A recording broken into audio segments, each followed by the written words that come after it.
ऊपर जो फिल्म का निर्माण किया है, उसके आज के इस कार्यक्रम में अभी हम सब लोगों ने जिनको सुना, जिनका संपूर्ण जीवन भारत माँ को समर्पित रहा, एक एक पल और एक एक क्षण उन्होंने देश के लिए, समाज के लिए लगाया। ऐसे हम सब के प्रेरणा स्रोत आदरणीय कृपाशंकर जी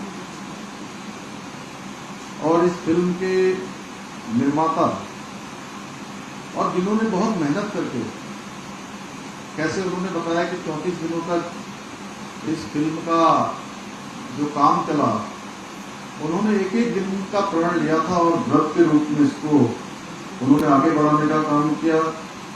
भाई विक्रम नेगी जी, निर्देशक ब्रज रावत जी, संजय जोशी जी, गढ़वाल हितैषी सभा के अध्यक्ष भाई अजय बिष्ट जी, महासचिव और हमारे बहुत पुराने मित्र श्री मंगल सिंह नेगी जी, विशाल बिष्ट जी, गणेश रोकेला जी,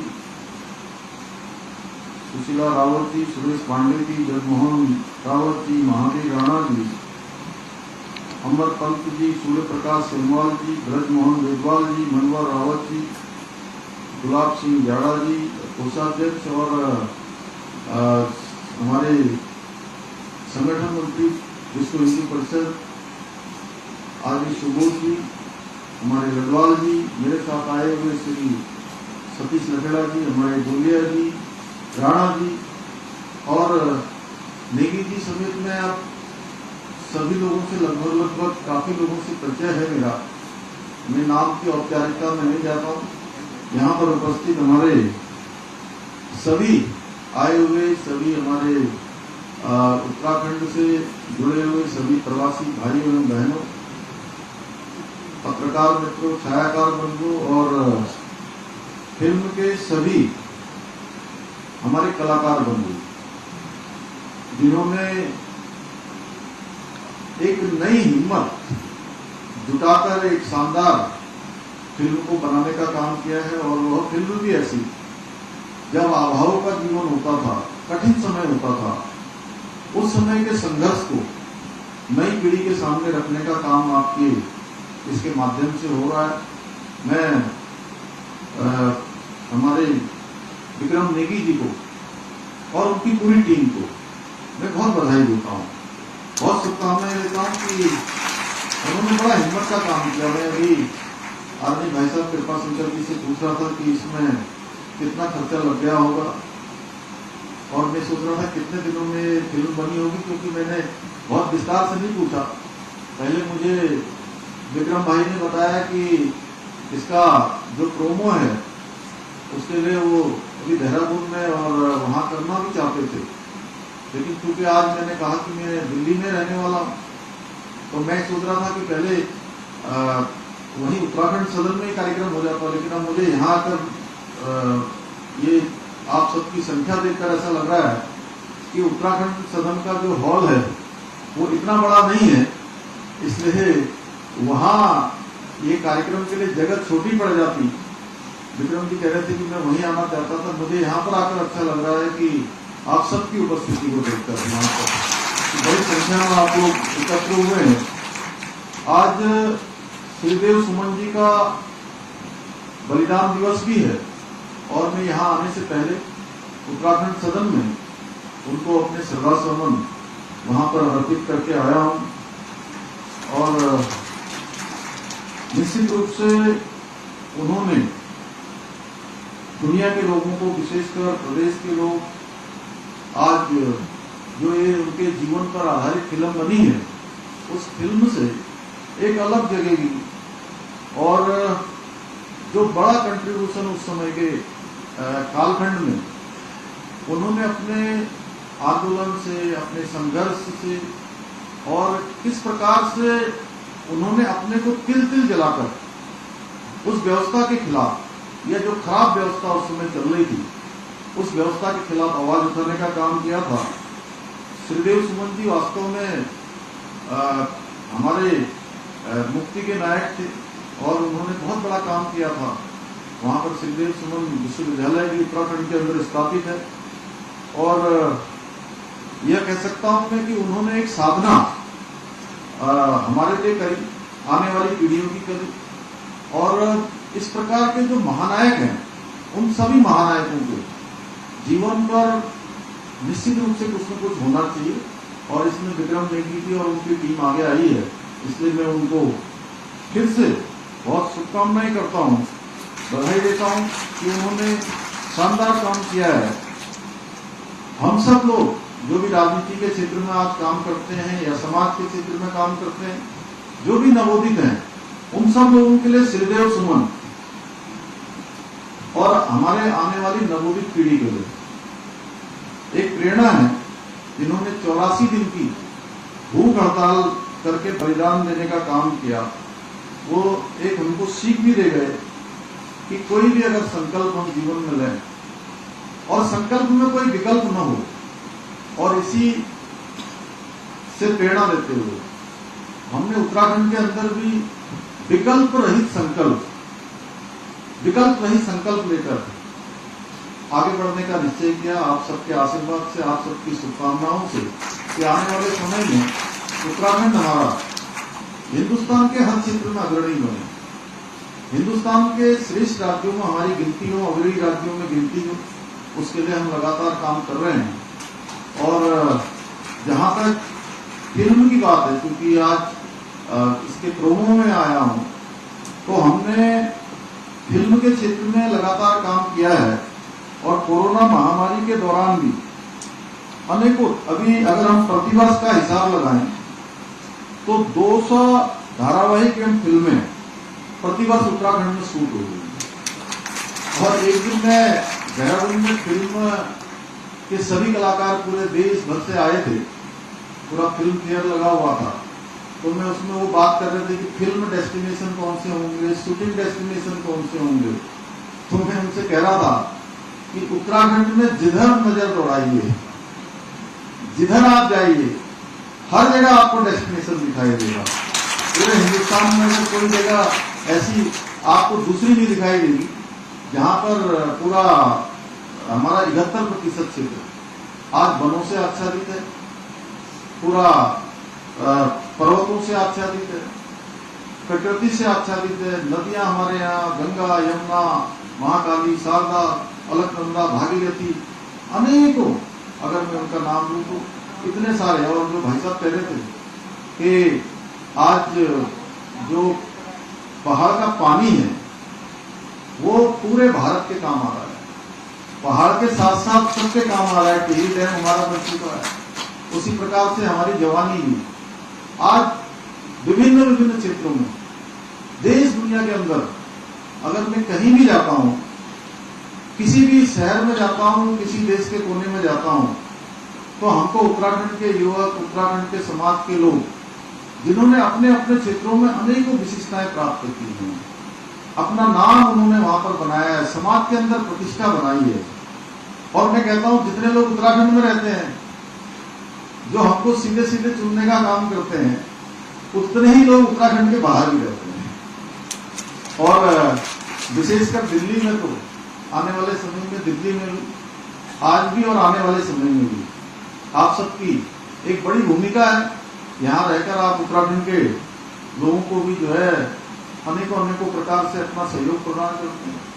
मैं तो आप सबसे यह भी अपेक्षा करूंगा, मैं जिस कार्यक्रम में मैं जाता हूँ, मैंने तय किया है कि आने वाले वर्षों में, आने वाले समय में पूरे देश के अंदर जहां जहां भी हमारे प्रवासी भाई रहते हैं, प्रवासी उत्तराखंडी रहते हैं, उन सबके बीच में जाऊंगा और उनसे ये आग्रह जरूर कर रहा हूँ। अभी कहते पहाड़ के गांव खाली हो रहे हैं, अब धीरे धीरे ये स्थिति भी बदल रही है।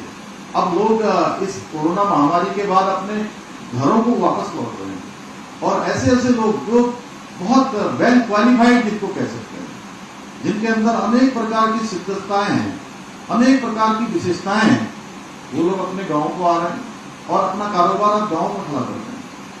और हमने भी बहुत सारी पॉलिसी बनाई है। आज हॉर्टिकल्चर के अंदर पहले एक साल में 500 पॉली हाउस बनाए जाते थे पूरे उत्तराखंड के अंदर, और हमने इस बार का जो हम बजट लेकर आए, आम बजट, उस बजट में हमने प्रावधान कर दिया कि एक साल में हम 18,000 पॉली हाउस बनाएंगे। और ये 18,000 पॉली हाउसों से 1 लाख लोगों को रोजगार से जोड़ने का काम करेंगे। एप्पल मिशन में हमने धनराशि बढ़ाई है।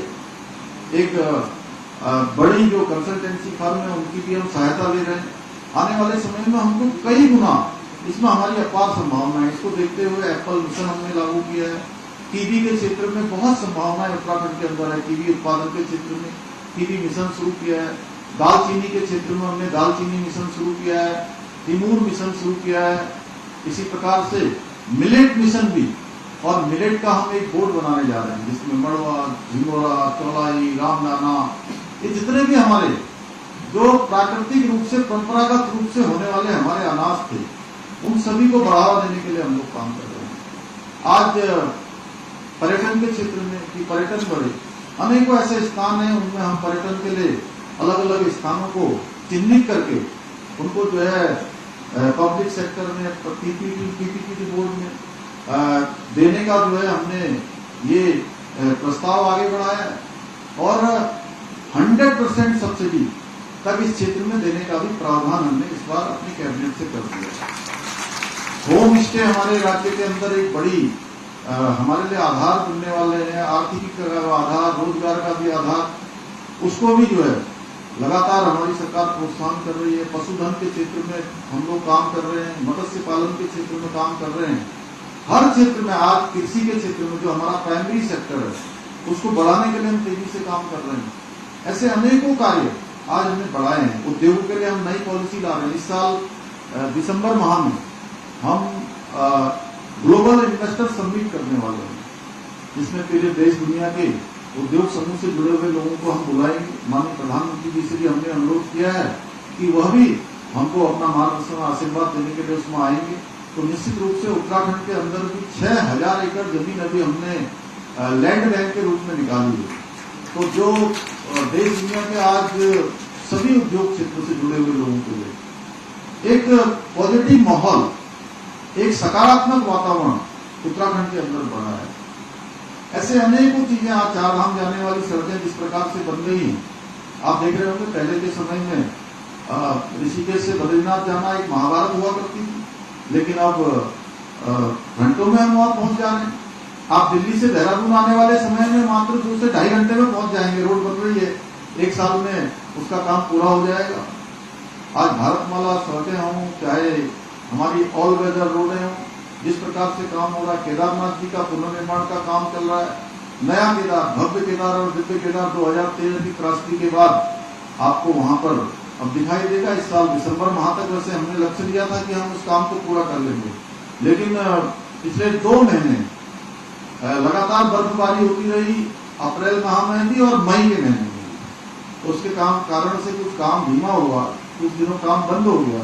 लेकिन फिर भी हमने तय किया है कि हम उस काम को जो है इस वर्ष अधिकांश काम पूरा कर लेंगे। इसी प्रकार से बद्रीनाथ का मास्टर प्लान चल रहा है। मास्टर प्लान पर काम होकर देखेंगे तो आपको एक बाबा बद्री विशाल का जो प्रांगण है वो भी नए स्वरूप में दिखाई देगा।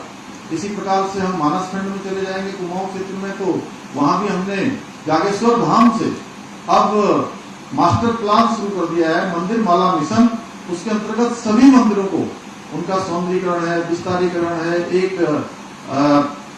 एक सर्किट बनाकर उस सर्किट के तहत उसको जो है विकसित करने का, उसको अच्छा बनाने का काम प्रारंभ किया है।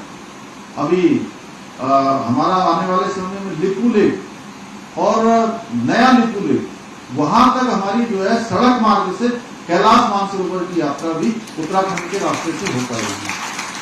तो ऐसे अनेकों कार्य आज आगे बढ़ा रहे हैं। और सबसे बड़ी बात है कि माननीय प्रधानमंत्री नरेंद्र मोदी जी का उत्तराखंड से विशेष उनका जुड़ाव भी है। उत्तराखंड के साथ उनका वो स्वयं कई बार कह चुके हैं कि मर्म कर्म का मेरा रिश्ता है। उसके कारण से इन 9 सालों में जब से प्रधानमंत्री बने हैं, हमारे यहाँ अनेक योजनाएं स्वीकृत हुई हैं। और उन्होंने बाबा केदार की भूमि से, उनके मुख से शब्द निकले थे 5 नवंबर 2021 को कि 21वीं सदी का तीसरा दशक उत्तराखंड का दशक होगा। और उनके शब्द निकले और आज हर क्षेत्र में हम आगे बढ़ रहे हैं। अभी हमारी जो कर्तव्य पथ की परेड थी, उस परेड की भी पहली बार उत्तराखंड की झांकी को पहला नंबर मिला था। इसी प्रकार से अभी चारधाम यात्रा हमारी चल रही है और चारधाम यात्रा में 2.5 महीने में पहली बार ये रिकॉर्ड होगा कि 35 लाख का आंकड़ा दर्शन करने वाले श्रद्धालुओं ने पूरा कर लिया। कांवड़ यात्रा, और कांवड़ यात्रा भी कितनी भव्य हुई। हमने पिछले साल से एक परंपरा शुरू करी भाई साहब कि हर बार लोगों प्रशासन डरता था कि कांवड़ यात्रा में आने वाले लोगों के आपस में जो है स्थितियां खराब हो जाती हैं, कानून व्यवस्था बिगड़ जाती है, लड़ाई हो जाता है, झगड़ा हो जाता है। तो मैंने कहा कि मैं मुख्य सेवक के नाते, उत्तराखंड के आप सबका प्रतिनिधि होने के नाते, जितने भी देशभक्त आएंगे उनका पहले दिन, जिस दिन कांवड़ यात्रा प्रारंभ होगी, उस दिन हम उनके चरण धोकर उनका स्वागत करेंगे, क्योंकि वो सब शिव भक्त हैं। और हमने ये काम शुरू किया पिछले साल भी और इस साल भी।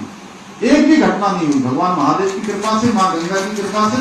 और 4 करोड़ 10 लाख कांवड़ यात्री मां गंगा का जल लेकर अपने स्थान पर गए। एक के बाद एक हम लोगों के लिए रास्ता बन रहा है। हम यूसीसी, अभी जिसके बारे में भाई साहब ने संकेत किया था, मैं उसको बता दूं कि कई बार मुझे पत्रकार लोग पूछते हैं कि आपने यूसीसी लाने का कैसे सोचा, 2024 का चुनाव आने वाला है, कहीं इसलिए तो आप यूसीसी की बात नहीं करते। मैंने कहा 2024 तब नहीं आ रहा था, 2022 में हमने उत्तराखंड की देवतुल्य जनता के सामने ये अपना संकल्प रखा था कि हमारी नई सरकार के गठन होते ही हम सबसे पहले कोई काम करेंगे तो यूसीसी बनाने वाली कमेटी का गठन करेंगे। और इसके लिए मैं पूरी तरह से अगर किसी को कहना चाहता हूं कि जिन्होंने हमको हमारा मार्ग प्रशस्त करने का काम किया, वो उत्तराखंड देवभूमि की जनता ने किया, जिन्होंने हमको पहली बार उत्तराखंड की स्थापना के बाद, उत्तराखंड जब से राज्य बना है, किसी सरकार को, किसी पार्टी की सरकार को दूसरी बार सेवा करने का अवसर दिया, सरकार में आने का अवसर दिया। उनके कारण से ही हमने यूसीसी कमेटी का गठन किया और यूसीसी कमेटी ने 1 साल से ज्यादा का समय पूरा कर लिया और 2,35,000 लोगों से उनके मंतव्य भी ले लिए, उनके विचार ले लिए हैं। अनेकों धार्मिक संगठनों से, सामाजिक संगठनों से, अनेकों स्थानों पर जाकर उनके विचार लिए। लॉ कमीशन ने भी अपने सुझाव उसमें दे दिए। जल्दी ही उसका ड्राफ्ट बन रहा है और भगवान की कृपा से, भक्ति विशाल जी की कृपा से, केदारनाथ जी की कृपा से, हम सभी हमारे देवी देवताओं की कृपा से जल्दी हमारा ड्राफ्ट फाइनल हो जाएगा। उत्तराखंड ऐसा पहला राज्य बन जाएगा आजादी के बाद का कि जो यूसीसी लागू करने वाला पहला राज्य होगा और हम लागू करेंगे। और हमारी ये भी अपेक्षा रहेगी सबसे कि देवभूमि का ये काम पहले हो रहा है तो देवताओं की इच्छा से भी हो रहा है, उनकी कृपा से भी हो रहा है। यानी कि देवभूमि में जो काम हो रहा है वो भगवान भी चाहते हैं कि वो काम हो, इसलिए भारतवर्ष के अन्य राज्य भी इसको अपने यहाँ लागू करें। हम तो चाहेंगे भविष्य में और हम उसको लागू करने की दिशा में आगे बढ़ेंगे। इसी प्रकार से धर्मांतरण हमारे यहाँ बड़ी समस्या था। धर्मांतरण किसी कीमत पर नहीं होना चाहिए। ऐसे हमारे भोले भाले लोगों को, कम पढ़े लिखे लोगों को, जो सामाजिक रूप से थोड़ा पीछे रह गए हैं, उन सबको किसी तरह से प्रलोभन देकर, मन गणन बातें करके, डरा कर, धमका कर, इस प्रकार से लगातार धर्मांतरण एक पाप की तरह हो रहा था, पाप हो रहा था, महापाप हो रहा था। उसको रोकने के लिए भी हम सख्त कानून उत्तराखंड के अंदर लेकर आए हैं। अभी आपने देखा होगा लैंड जिहाद और लव जिहाद की बात चलती है। अब उसमें भी लोग हमको कहते हैं कि आपने जो है उत्तराखंड में ये हो गया। कई बार मुझे पूछते हैं कि ये किसी, हमने कहा हम किसी भी वर्ग के खिलाफ नहीं, किसी धर्म के भी खिलाफ नहीं। हम तो उत्तराखंड में रहने वाले लोग हैं जो सबके साथ प्रेम करते हैं, सबका आदर करते हैं, हम मेल मिलाप से रहने वाले लोग हैं। लेकिन यह भी तो हम बर्दाश्त नहीं कर सकते कि हमारी बहन बेटियों के साथ छल हो, प्रपंच हो, उनके साथ धोखा हो, उनके जीवन के साथ खिलवाड़ हो। और देवभूमि का जो मूल स्वरूप है उसको बचाए रखना भी हमारा संकल्प है। हम उसको भी किसी कीमत पर जो है खराब नहीं होने देंगे। इसलिए हम इसमें भी कड़ाई से काम कर रहे हैं। लेकिन कानून व्यवस्था हम किसी को हाथ में लेने का कोई अवसर नहीं देना चाहते। हमारी मातृशक्ति उत्तराखंड की आगे आए, उसके लिए हमने 30% का क्षैतिज आरक्षण उत्तराखंड की सभी सरकारी नौकरियों में कर दिया है। नकल एक बड़ा मुद्दा था। हर परीक्षा में नकल होती थी भाई साहब। 10 साल से 15 साल से लगातार चल रहा था। हर बार उसकी शिकायत आती थी, हर बार मुद्दे उठते थे, लेकिन उस पर कार्रवाई नहीं होती थी। इस बार हमने हिम्मत करके हमने कहा कि उत्तराखंड की जनता और उत्तराखंड के नौजवान, ये सारे के सारे, उनके भविष्य के साथ किसी प्रकार का हम खिलवाड़ नहीं होने देंगे। और हमने जब जैसी हमारे सामने ये बात आई, हमने इस पर जांच करवाने का निर्णय लिया और जांच पर जैसे ही दोषी पाए गए हमने कहा हम कार्रवाई करेंगे, कोई कितना भी बड़ा क्यों न हो। 80 से ज्यादा लोग आज इस नकल के मामले में जेल चले गए और इतने से भी मामला रुका नहीं। उसके बाद हमने कहा कि हम नकल के क्षेत्र में एक सख्त कानून लाएंगे और हम नकल का जो अध्यादेश लेकर आए जिसमें हमने 10 साल तक की सजा का प्रावधान किया है, सारी संपत्ति जब्त करने का भी जो उसमें प्रावधान किया है।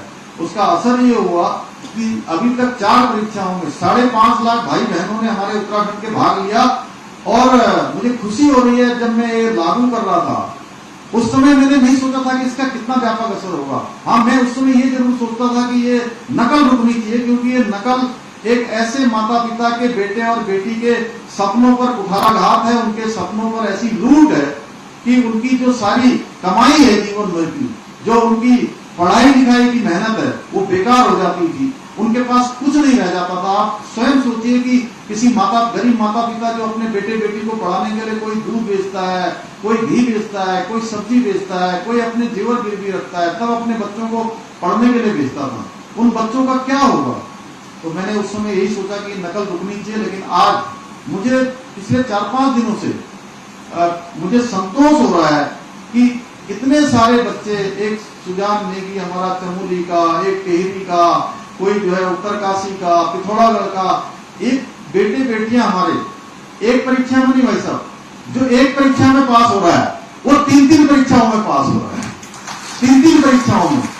और एक सर्वेश पाठक कांग्रेस के नेता हैं, उन्होंने अपना वीडियो डाला, उनकी लड़की जो है मत्स्य पालक के जो एग्जाम होता है उस एग्जाम में पास हुई, उसने भी अपना वीडियो डाला कि हम पहले भी कई परीक्षाओं में भाग लेते रहे लेकिन हमारा नंबर नहीं आता था। इसके बाद उनका नंबर आना प्रारंभ हो गया।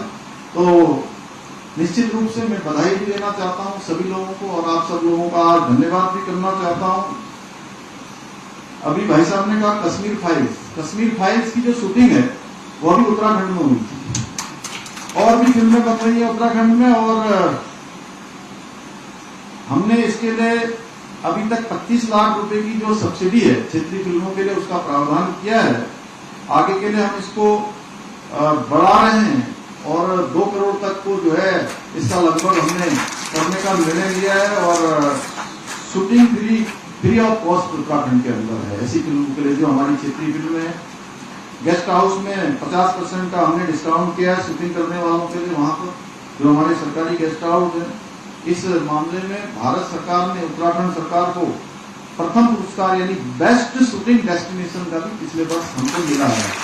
तो मैं आज के अवसर पर, क्योंकि विषय ऐसा था, मुझे लगा कि दिल्ली के हमारे इतने सारे लोग, इतने बुद्धिजीवी लोग एक साथ यहाँ पर मिल गए, तो मैंने ये सब अपनी कुछ बातें जो आप सब लोगों ने हम लोगों को काम करने का अवसर दिया है, जो यहाँ से आप अपनी शुभकामनाएं देते हैं, तो आपके सामने कुछ बातें मैं रखूं। ऐसे बातें रखने लगता तो मैं कई घंटों बीत जाएंगे, बहुत सारे काम हम लोग कर रहे हैं। मैंने संक्षिप्त में कुछ बातों को रखने का भी प्रयास किया है। मैं फिर से एक बार नेगी जी को, उनकी पूरी टीम को बहुत बधाई देता हूं और आप आगे बढ़िए। और मुझे वास्तव में मन से आप लोगों का जो ये परिश्रम है, जो आपने काम किया है, उससे हमको श्रद्धा भी हो रही है कि आप जो है कितनी कठिन परिस्थितियों में अगर व्यक्ति जीवन में कुछ करने का ठान ले, कुछ संकल्प ले ले, तो उसके जीवन के अभाव उसकी मार्ग में बाधा नहीं बन सकते। ये आप लोगों को देखकर मुझे लगता है आप लोग आने वाले समय में लोगों के लिए प्रेरणा बने और हम भी आपके लिए हर जगह जो है काम करेंगे और हर जगह अपने विधायकों से भी कहेंगे, शिक्षा विभाग से भी कहेंगे, आपने जहां जहां कहा है वहां तो कहेंगे। उसके अलावा भी मेरे साथ मेरे सहयोगी लोग आए हैं, मैं उनसे कहूंगा कि एक बार हम सूचना विभाग से भी बात करके कि हर जगह जो है आपकी इस फिल्म को प्रमोट करें, इस फिल्म को चलाएं, हमारे बच्चों को भी दिखाएं, जिससे कि आने वाली हमारी पीढ़ी हमारे इन महापुरुषों से ठीक प्रकार से परिचित हो, उनके जीवन परिचय से, उनके जीवन में किए हुए कामों से, और उनको प्रेरणा के रूप में लेकर अपने जीवन को आगे बढ़ाएं।